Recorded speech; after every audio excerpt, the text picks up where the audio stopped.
Hi guys, I am Shivam Gupta. Welcome to Monsoon MBA Preparation. So guys, today's video is going to be very important for those who are preparing for MBA CET 2024 exam because in this video I want to discuss about the paper attempt strategy for 145 plus score in CET. तो guys, you know कि 9-10 days बचे हैं CET के लिए काफी लोग हिपिंग आ रहे हैं कि पेपर अटेम्प्ट की स्ट्रेटेजी क्या होनी चाहिए बिकॉज ये हाईली स्पीड बेस्ड एग्जाम है। ठीक है, तो गाइज ये वीडियो आप लोगों के लिए बहुत ही ज्यादा इंपॉर्टेंट है बिकॉज गाइज क्या होता है कि आपने प्रिपरेशन काफी लोगों ने कर रखी है, ऑब्वियस सी बात है, बट वहां पे आपने 2.5 घंटे कैसे अटेम्प्ट किया है वो आपके लिए बहुत मैटर करने वाला है। तो गैस इस वीडियो को पूरा देखना एंड वीडियो को लाइक एंड सब्सक्राइब करोगे तो आपके लिए अच्छा रहेगा बिकॉज हम लोगों के चैनल में लगातार content based plus notification based video बनते रहते हैं। गैस एब्स्ट्रैक्ट रीजनिंग की 50 क्वेश्चन की सीरीज का फर्स्ट पार्ट बन चुका है, सेकेंड पार्ट आज शाम तक आ जाएगा। ठीक है, तो चैनल को सब्सक्राइब कर लेना। चलो गाइस, सो गाइस ये हम लोगों का टेलीग्राम व्हाट्सएप एंड फेसबुक के लिंक्स हैं, इनको आप ज्वाइन कर सकते हो। हम लोग का MBA CET प्लस CMAT का टेलीग्राम ग्रुप 4500 प्लस मेंबर्स का है, इसका लिंक आपको कमेंट सेक्शन में मिल जाएगा। सो गाइस देखो हम लोग कर रहे हैं क्या वाले। अब MBA CET वैसे जम्बल्ड पेपर आता है। जम्बल्ड मतलब होता है कि कोई भी क्वेश्चन किसी भी सेक्शन का आ जाएगा। फर्स्ट क्वेश्चन कॉन्ट्स का आ गया, सेकंड VA का आ गया। तो ऐसा भी हो सकता है पेपर, ये 2 साल से ऐसा आ रहा है। और क्या तो आपका सेक्शन बाय सेक्शन भी आ सकता है, जैसे पहले आ रहा था कि क्वांट्स के पहले 50 क्वेश्चन, फिर VA के 50 क्वेश्चन ऐसे। तो हम लोग दोनों स्ट्रैटेजी डिस्कस करेंगे बिकॉज यू नेवर नो कैसा पेपर आ जाए। ठीक है, हो सकता है जम्बल्ड आ जाए, हो सकता है सेक्शन बेस्ड आ जाए। तो गैस पहले बात करेंगे जम्बल्ड पेपर की। तो गैस जम्बल्ड पेपर में आपको देखो स्ट्रैटेजी क्या होती है। अब जम्बल्ड पेपर में सबसे बड़ी प्रॉब्लम क्या है, क्योंकि आपको पता नहीं है कि आपका फर्स्ट क्वेश्चन का सेकंड क्वेश्चन कौन सा है। तो आप यहाँ पे सेक्शनल टाइमिंग नहीं दे सकते कि क्वांट में आपको इतना देना है, LR में इतना देना है, आप नहीं कर पाओगे क्योंकि क्वांट का पहला क्वेश्चन है, फिर 10th क्वेश्चन है, फिर लास्ट क्वेश्चन है, तो आप कैसे कर लोगे। तो यहाँ पे सबसे इंपॉर्टेंट अप्रोच होती है स्किप एंड रन अप्रोच। मतलब क्या है इसका, आपके सामने जो क्वेश्चन आ रहा है तुरंत डिसाइड करो क्या करना है। तो गैस CET में ये चीज बहुत काम की होती है, क्या कोई भी कॉम्पिटेटिव एग्जाम में use skip and run approach. Gas आपको किसी भी क्वेश्चन में टाइम नहीं देना है ज्यादा। सामने आपने देखा पहला क्वेश्चन, अगर आपको पहला क्वेश्चन लग रहा है कि यार आप कर पाओगे, आपको डिसीजन मेकिंग आपकी 15 सेकंड की होनी चाहिए, मैक्सिमम से मैक्सिमम 20 सेकंड। अगर 20 सेकंड में लग रहा है आप कर लोगे तो आप अटेम्प्ट करो, वरना उसको आप स्किप करके आगे जाओ। ठीक है, क्योंकि गाइस बिल्कुल टाइम यहाँ पे नहीं होता है, स्किप एंड रन अप्रोच नहीं लगाओगे फिर आपको आगे दिक्कत आएगी। काफी लोग ट्रैप से फंस जाते हैं अलग अलग तरह के। तो बेस्ट स्ट्रेटजी होनी चाहिए using the skip and run approach. एक क्वेश्चन देखा तुरंत आगे बढ़े, नेक्स्ट नेक्स्ट करते हुए चलते चले गए। ठीक है, तो इससे क्या होगा कि आप कम से कम 200 के 200 क्वेश्चन देख लोगे। बिकॉज गाइस एक एवरेज CET पेपर देखें, बहुत टफ ना देखिए, एक एवरेज जो CET पेपर होता है, ठीक है, उसमें 200 में से एटलीस्ट 140 से 150 क्वेश्चन डुएबल होते हैं। ठीक है, पर प्रॉब्लम में क्या आती है, जो क्वेश्चन डुएबल नहीं होते हैं उनकी पोजीशनिंग ऐसी रखी जाती है कि आप फंस जाते हो। जैसे जो 50 क्वेश्चन बचे हैं वो बहुत टफ होंगे मान लो, या मान लो क्वांट्स के 5 क्वेश्चन स्टार्टिंग के सब टफ आ गए, तो आप उसी में फंस जाओगे। तो मैक्सिमम बंदे उसमें फंस जाते हैं। तो आपको ये चीज ध्यान रखनी है कि आपको सारे क्वेश्चन अटेम्प्ट नहीं कर रहे हैं। जेनविन आप 140 150 अटेम्प्ट मान के चलो, 50 क्वेश्चन आपको गेस मारना ही पड़ेगा। ठीक है, या तो पेपर बहुत ईजी है तो एक अलग बात है, आप बहुत ही तेज होते हैं एक अलग बात है, बट इन जनरल 140 से 150 question genuine plus 50 guess. Guess के लिए आप ऑप्शन बी या सी कुछ ही मार सकते हो, मैं बी बोलता हूँ वैसे। ठीक है, तो गैस ये अप्रोच लगाना बहुत जरूरी है। अब गैस सेकंड पॉइंट क्या है कि आपको पेपर को 2 राउंड स्ट्रेटेजी में करना होगा, क्योंकि गैस यहाँ पे सेक्शनल टाइमिंग नहीं है। ऑलरेडी बोल चुके हैं हम कि आप फिक्स नहीं कर सकते। तो आपको ये मेक श्योर करना है कि आप 200 के 200 क्वेश्चन देख के जाओ, क्योंकि मैक्सिमम स्टूडेंट के साथ क्या होता है कि वो पूरे 200 क्वेश्चन देख ही नहीं पाते, और एंड में ऐसा होता है कि लास्ट के 40-50 क्वेश्चन बहुत ईजी होते हैं। मतलब मैंने जब CET दिया था लास्ट ईयर देखने के लिए, तो 15 क्वेश्चन नंबर्स के आए थे। क्वेश्चन किस तरह के थे, find the total number of proper factors of 48, ऐसे ऐसे क्वेश्चन थे। मतलब बहुत सारे क्वेश्चन थे जो बहुत ही स्ट्रेट फॉरवर्ड थे। ठीक है, तो बट वो उनकी पोजीशनिंग लास्ट में थी। अब जिस बंदे ने स्टार्टिंग में टाइम दे दिया वो फंस जाएगा।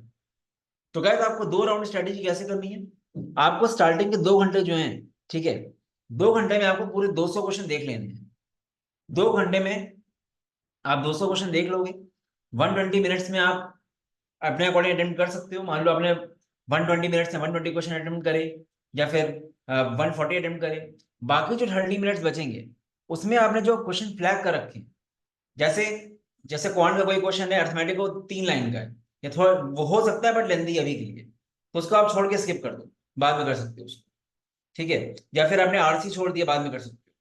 तो 120 मिनट्स में आपको ये मेक श्योर करना है कि आपको कोई इजी क्वेश्चन नहीं छोड़ना चाहिए। ठीक है, देखो गाइस, नॉलेज से ज्यादा ये एग्जाम मैनेजमेंट का है। आपका मैनेजमेंट स्किल चेक हो रहा है कि आप कितने एफिशिएंट हो। ठीक है, नॉलेज तो चेक हो ही रही है, मैनेजमेंट स्किल चेक हो रहा है।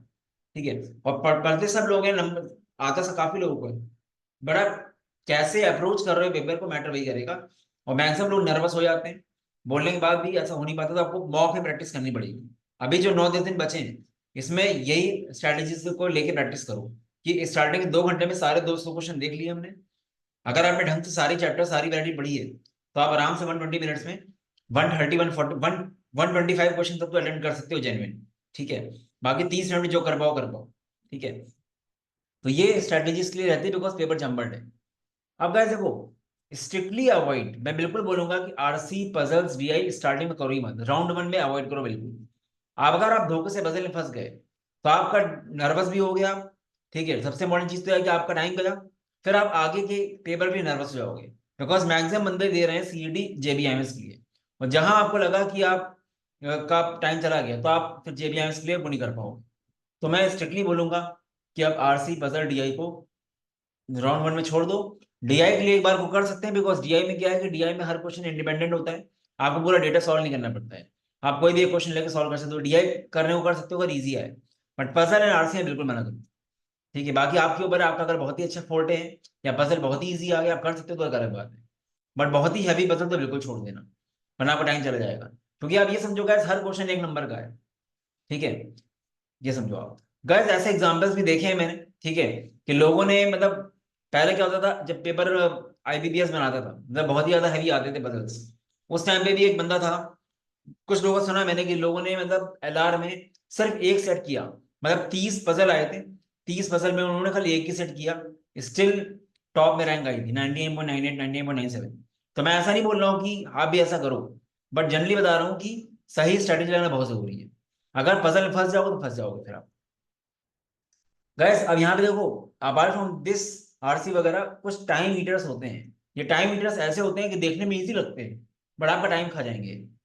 ये कैसे होते हैं? ये टाइम ईटर्स जो होते हैं, ये आपके होते हैं नंबर सीरीज। अब नंबर सीरीज देखने में इजी होती है। ठीक है, नंबर सीरीज लगेगा देखने में बहुत इजी, बट आप सोचते रहोगे आपका टाइम निकल जाएगा पता नहीं चलेगा। तो number series, counting of figures, missing figures, abstract reasoning है बहुत ट्रिकी टाइप के क्वेश्चन को छोड़ो, आगे बढ़ो, बिल्कुल टाइम नहीं देना है। नंबर सीरीज जैसे क्वेश्चन में 10 सेकंड में अगर नहीं आ रहा है तो छोड़ दो, क्योंकि आपका टाइम चल जाएगा। और प्रॉब्लम क्या होती है इनके साथ, देखने में क्योंकि इजी लगते हैं कि सीरीज ही तो है, तो आप ट्राई करते रहते हो उनको एग्जाम में कि यार आ जाए आ जाए, फिर आपका 1-2 मिनट चला जाता है इसमें, तो बिल्कुल छोड़ के आगे जाओ। ठीक है, तो कोई चीज देखने में इजी लग रही है बट एक्चुअली टफ है। और काउंटिंग और फिगर्स को कभी करना मत है, अनलेस आपने फॉर्मुले बेस्ड वाले कर रखे हैं। अगर फॉर्मुला बेस्ड आया, जैसे मेरे एग्जाम में एक क्वेश्चन आया था ट्रायंगल का, नंबर ऑफ ट्रायंगल्स काउंट करने का, उसका फॉर्मुला डायरेक्ट होता है, तो वैसा आया तो कर लोगे।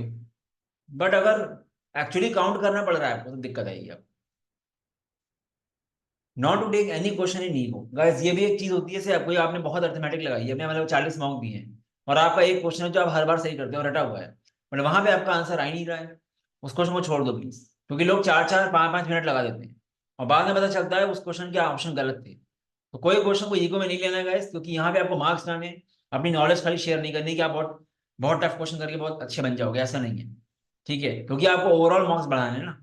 आप एक क्वेश्चन 5 मिनट दोगे फायदा नहीं है उसका, तो छोड़ो। पेपर अगर टफ आएगा गाइस, सबके लिए टफ आएगा। और इवन अगर आपका स्लॉट टफ आता है गाइस, यहाँ पे स्लॉट बाय स्लॉट परसेंटाइल निकलता है, तो उसका भी टेंशन मत लो। ठीक है, स्लॉट 1 अगर बहुत टफ आया तो स्लॉट 1 का परसेंटाइल निकलता है। ठीक है, और इस बार सीईटी ने और ज्यादा सब कुछ किया हुआ है। सुनने में आ रहा है कि इस बार ये लोग पूरा रिस्पॉन्स शीट देंगे, ऑब्जेक्शन विंडो देंगे, तो डेफिनेटली इस बार चीजें इंप्रूव होंगी। मुझे लगता नहीं कि ग्लिचेस वगैरह आएंगे इस बार। ठीक है, बिकॉज सब कुछ सिस्टमैटिक में चल रहा है कि नई वेबसाइट भी है।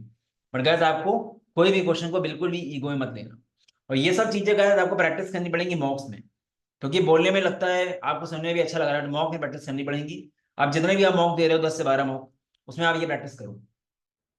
और एक्सपेक्टेड यही कि जंबल पेपर आएगा, बट यू नेवर नो। अभी मैं आपको सेक्शन वाइज बताऊंगा।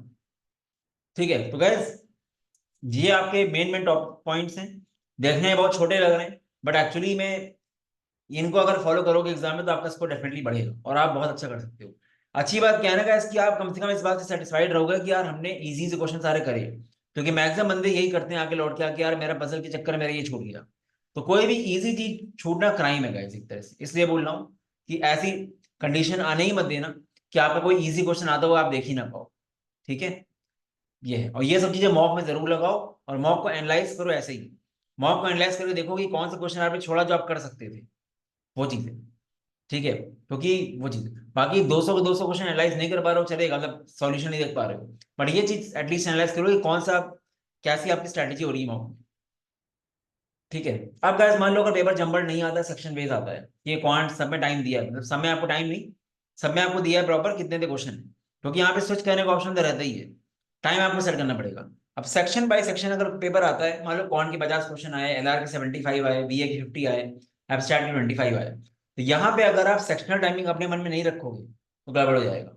क्योंकि गाइस अगर आप टाइम एलोकेशन नहीं करोगे ना, तो आप क्वांट में को 1 घंटा दे दोगे, अच्छा लग रहा है करने में, ऐसा नहीं करना है आपको। गाइस ये मैक्सिमम टाइम अलॉटेड है ये, या इसके बाद आपको ये सेक्शन छोड़ देना है। मतलब क्वांट की मैं अगर बात करूं, तो क्वांट आपने स्टार्ट किया, मान लो आपको क्वांट में 45 मिनट से ज्यादा देना ही नहीं है। इन 45 मिनट में जितना हो पा रहा है उतना करो, तुरंत अलार्म में चले जाओ।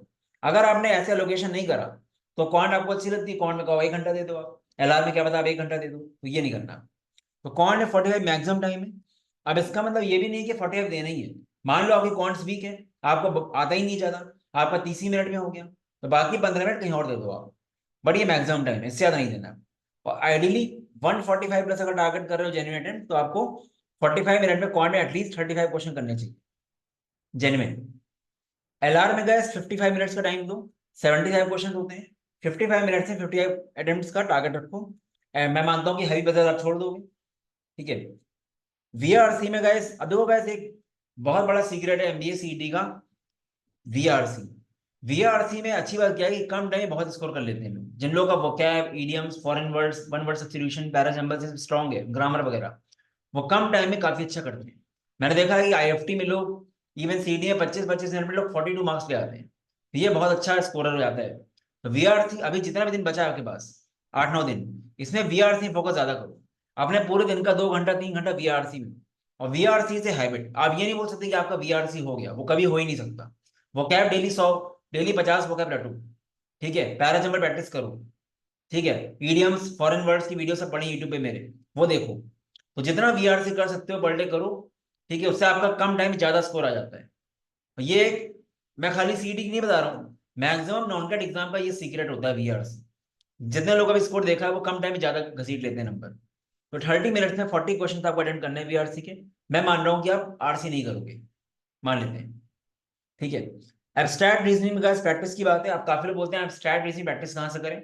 बहुत सारे यूट्यूब पे वीडियोस हैं, बैंकिंग की वीडियोस है, वहां से करो, मेरा वीडियो भी है। ठीक है, उसके अलावा सबसे अच्छे सोर्स मॉक्स है guys। आपने जो भी सीटी ढंग से दे रहा है 20 मॉक दिए ही होंगे मिनिमम। ठीक है, 20 × 25 कर लो आप, 500 क्वेश्चन आपके सामने है स्टैट के। 500 क्वेश्चन भी अगर ढंग से एनालाइज कर लो, आराम से 20 मिनट में आप 18-20 क्वेश्चन कर लोगे वहां पे, अनलेस बहुत टफ आ गया तो 20 मिनट में 20 क्वेश्चन करने हैं। ठीक है, तो गाइज ये एलोकेशन है, अगर आप ये क्वेश्चंस को ऐड करो 60, ये आपका कितना हो गया 90, 150 जेन्युइन अटेम्प्ट्स। 150 जेन्युइन अटेम्प्ट्स करोगे, 50 क्वेश्चन में आप गैस मारोगे बी, 50 में से 15-20 नंबर आपको वहां से आ सकता है। ठीक है, तो आपका ऑलमोस्ट 145 प्लस टच कर जाएगा। बाकी देखो एक्चुअली स्कोर आने का मतलब है कि आपने पढ़ा कितना है, क्योंकि ये एलोकेशन है, अगर आपने पढ़ा ही नहीं कुछ तो डेफिनेटली दिक्कत आएगी। बट आप मैक्सिमम लोगों ने पढ़ रखा है, पढ़ने के बाद एलोकेशन ये होना चाहिए। ठीक है, तो गाइस जितना इंपॉर्टेंट पढ़ाई है उतना ही इंपॉर्टेंट पेपर अटेंड करना है। पर आता बहुत है, बट अगर टाइम एलोकेशन गलत है तो गड़बड़ हो जाएगा। बाकी क्या सभी जो टाइम बचा है, अगर आप जॉब नहीं करो तो एक दिन में कम से कम 2 मॉक दो, क्योंकि देखो at the end it is all about मॉक्स, speed based exam है। सुबह मॉक दो, शाम को मॉक दो, सुबह 11 बजे मॉक दो, शाम को 8 बजे मॉक दो, एनालाइज करो, एक दिन में 2 मॉक दो के हो जाएगा। हम लोग के सीईटी के मॉक्स काफी अच्छे से डिजाइन किए गए हैं, क्योंकि देखो एमबीए सीईटी एग्जाम ही इररिलेवेंट है, यू नेवर नो क्या आ जाए, तो हम लोग के 18 मॉक्स जो है ना ऐसे डिजाइन किए गए हैं कि आपको बिल्कुल वर्स्ट केस में हिला देगा, कि जो भी वर्स्ट से वर्स्ट हो सकता है आपके साथ वो हो जाएगा यहाँ। हमने हर टॉपिक को कवर करा हुआ है 18 मॉक्स में। ठीक है, 18 मॉक्स 899 के हैं। अगर आपके पास टाइम नहीं तो आप 10 मॉक ले सकते हो 500 के, बट ट्राई जरूर करना, बिकॉज बहुत अच्छे रिव्यूज आए मॉक्स के। ठीक है, काफी लोगों को अभी भी हम लोग के मॉक्स का आइडिया नहीं है सीईटी के, क्योंकि कम वीडियो बना पाए, बट जिन लोगों ने मॉक्स दिए हैं सबने काफी प्रेस किया है। तो गैस 18 फुल लेंथ मॉक्स 899 के हैं। आप मान लो 18 में से 15 ही मॉक दे दो, बाकी 3 मॉक एटलीस्ट एनालाइज कर लो। ठीक है, मॉक्सम.in/cd में जाकर लेना है। बाकी एमबीए सीडी के 10 मॉक्स आप ले सकते हो 500 के, ये आपके लिए काफी फ्रूटफुल होंगे। गाइस ये एग्जाम के बाद के रिव्यूज हैं, आप खुद देख सकते हो। I found almost 10 to 15 question same from मॉक्सजोन फैमिली। ठीक है, एब्स्ट्रैक्ट, ये रिव्यूज देखो आप। ठीक है, ये रिव्यूज देखो 99.93 सीईटी में। ठीक, तो ये चीज है गाइस। तो मॉक्स काफी रेलिवेंट है गाइस, मॉक्स ट्राई करो, मल्टीपल प्रोवाइडर से मॉक्स देना चाहिए मेरे अकॉर्डिंग, तो अच्छा रहता है, आपको मिलता है सब कुछ। हम लोगों ने मॉक्स में कोई चैप्टर छोड़ा नहीं है, कोऑर्डिनेट ज्योमेट्री से लेकर नंबर से लेकर ज्योमेट्री सब कुछ कराया है। बिकॉज हमने खुद देखा है गाइस, मेरे जब मेरे स्लॉट में 15 क्वेश्चन नंबर के आ सकते हैं, तो आपके स्लॉट में 15 क्वेश्चन ज्योमेट्री के भी आ सकते हैं, कुछ भी हो सकता है, एनीथिंग कैन हैपन। ठीक है, तो बी रेडी। चलो गाइस, बाकी हम लोग का एमबीए हम लोग का सीमेट का 1 मार्च से बैच स्टार्ट हो रहा है, रिकॉर्डेड प्लस लाइव 2999 का 2 महीना भी है। बाकी सीयूटी के मॉक 799 के हैं, सीईटी के देख ही चुके हो। बाकी अलग प्लान है, आप इंक्वायरी कर सकते हो। पीजीडीबीए का भी क्रैश कोर्स है 1799 का, जिसमें मॉक्स भी इंक्लूडेड है। बाकी results and reviews you can check.